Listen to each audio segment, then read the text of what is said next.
اوهو ذئاب العاصمه روما. الفيديو ده عشان خاطر عمرو نصوحي، والتحدي النهارده على شرف عمرو نصوحي ولاي حد بيشجع روما بيتفرج علينا دلوقتي. لو في اكتر لعيبه لعبت ماتشات مع روما موسم 17 18، ونقول بسم الله الرحمن الرحيم.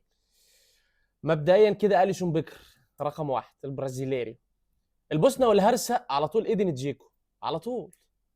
صربيا طب نقول ماتيتش، يمكن ليه لا، مش ماتيتش. طيب كان في مين صربي؟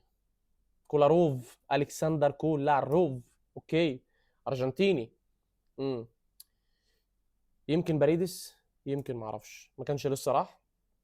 آه، ديبالا برضو ما كانش لسه راح. كان في مين ارجنتيني ساعتها؟ آه، ثانية بيروتي مش موجود اصلا. طب كان في الولد المدافع اللي اسمه فازيو ده، فيدريكو فازيو. اوكي هو رقم أربعة بالفعل، الواد الطويل التقيل اللي ما بيجريش ده، عارفينه فاكرينه؟ حد فاكره؟ في هولندي خامس. طيب سيبك من الهولندي دلوقتي، خلينا نقول حد من الطليان. نقول الشعراوي، ستيفان الشعراوي. اوكي. البلجيكي ده ناين جولان. بالعقل والمنطق. في ايطالي تاني. طيب احنا ناخدهم من ورا، من خط الظهر كده. اليسون قلناه. باك شمال كولاروف، مساك فيدريكو فازيو. والمساك التاني كان مين؟ كان مين؟ طيب الباك اليمين، الباك اليمين كان فلورينزي.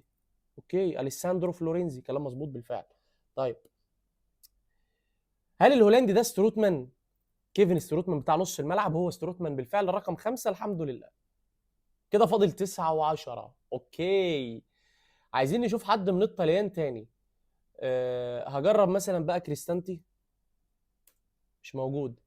طيب مانشيني. اوكي. طب نجرب دي روسي، مش متذكر دي روسي كان موجود ولا لا ساعتها، بس هجرب. مش موجود. طيب في مين يا رب من الطليان؟ في مين من الطليان؟ بليجريني، المكان موجود ساعتها.